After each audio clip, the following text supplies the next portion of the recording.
ছাদ, এটা দেখছেন? একই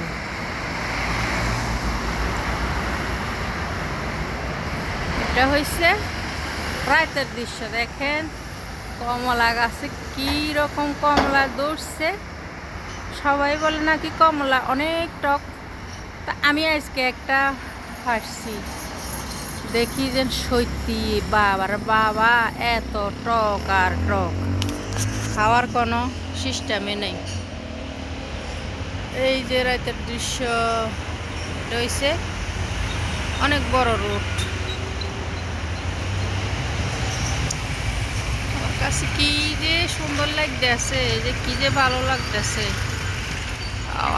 টস টসে লেবু। সবাই ভালো থাকবেন, আল্লাহ হাফিজ। ভিডিওটা দেখবেন, ফলো দিয়ে রাখবেন। আল্লাহ হাফিজ।